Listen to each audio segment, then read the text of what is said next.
friends. It's been a long time. We are up to chapter 14 in our book, Double Fudge. It's called Dog Feet. Uncle Feather has a broken wing. He'll be in a splint for 6 weeks. If he crashed into the window head first, he might be dead now. Instead, he crashed sideways. The vet says he's a lucky bird. He should make a full recovery. In the meantime, he's yakking away, making up for the weeks he didn't talk at all. Maybe flying into the window gave him something to talk about. Who knows what goes on in Uncle Feather's head?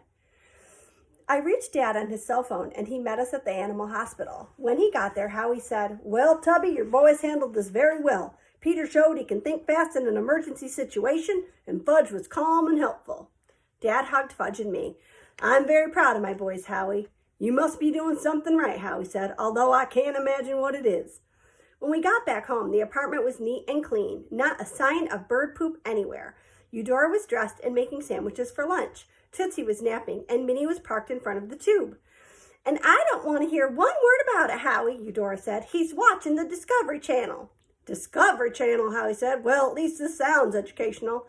"Yes, it is," Eudora said. "I'm sure our little Farley will learn a lot, and in case you were wondering, I've given Flora and Fauna permission to spend another night at the Tubmans." "Well," Cousin Howie said, "I can see you're feeling perky today." "Yes, I am," Eudora said, "very perky." We put Uncle Feather back in his cage and gave him some pear. He seemed confused at first, but not too confused to eat. "You're a lucky bird," Howie told him. "Lucky, lucky," Uncle Feather said. Minnie laughed. "Bird talks."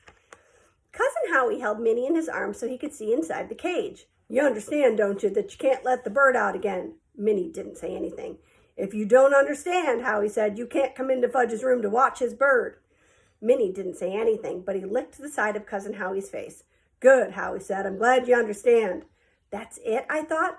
He thinks he can trust Minnie just because Minnie licked his face? Fudge said, "One time in Maine, I let Uncle Feather out of his cage when it wasn't free time." "Then you understand the temptation, don't you, Fudge?" Cousin Howie said.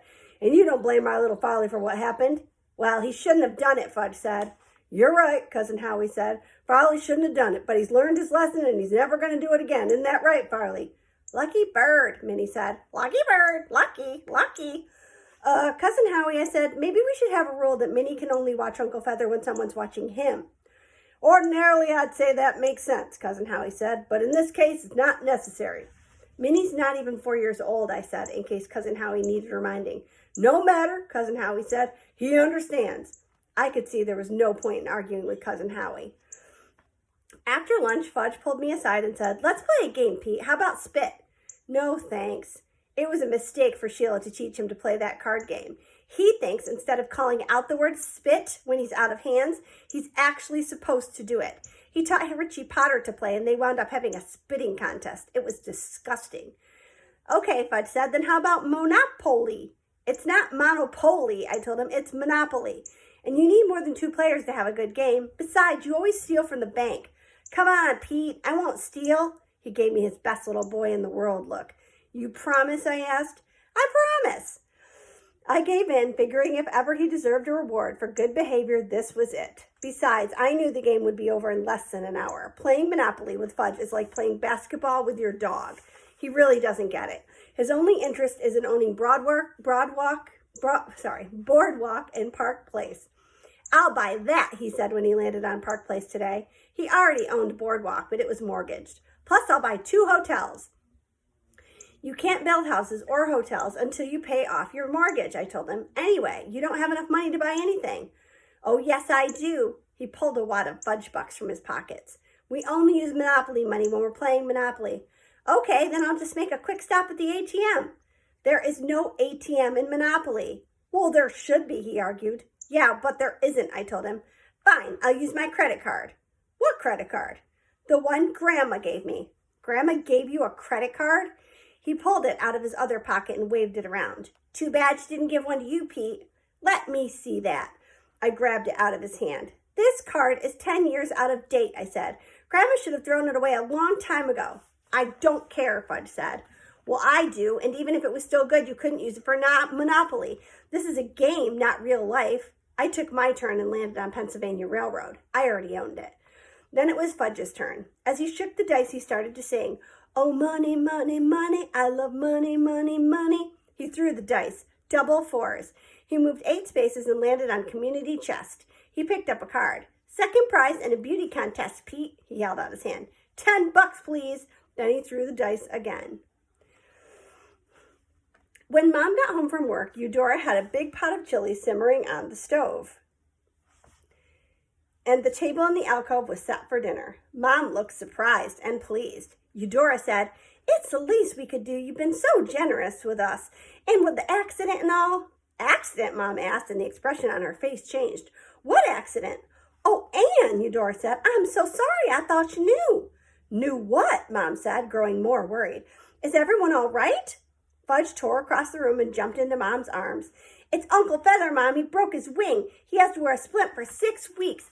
I helped Pete and Cousin Howie take him to the animal hospital. Did you know there's no ambulance for birds?" "Wing," Mom said, "but how?" Dad came into the room and put his arm around Mom. "Uncle Feather's going to be all right," he told her. "But it's a long story, honey," Fudge said, doing a perfect imitation of Dad.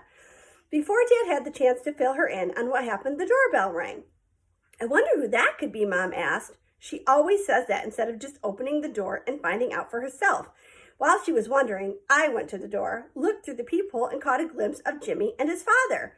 "Hey," I said, opening the door. "This is a surprise." "It's supposed to be," Jimmy said. Then he helped Frank Fargo carry in a huge flat package wrapped in brown paper. "For you," Mr. Fargo said, presenting it to Mom. "For me?" Mom asked. "Well, actually for the whole family," Mr. Fargo said. "Well, what could it be?" Mom asked. "See for yourself," Mr. Fargo told her. "Come on, Mom," I said, helping her tear off the brown wrapping paper. "Oh, Frank!" Mom got all choked up when she saw what was inside. It was one of the paintings from his show, Baby Feet Blueberry, the original painting Tootsie walked across. "We can't accept such a..." Mr. Fargo didn't wait for her to finish. "Think of it this way, Anne," he said. "Without Tootsie, there wouldn't have been any show."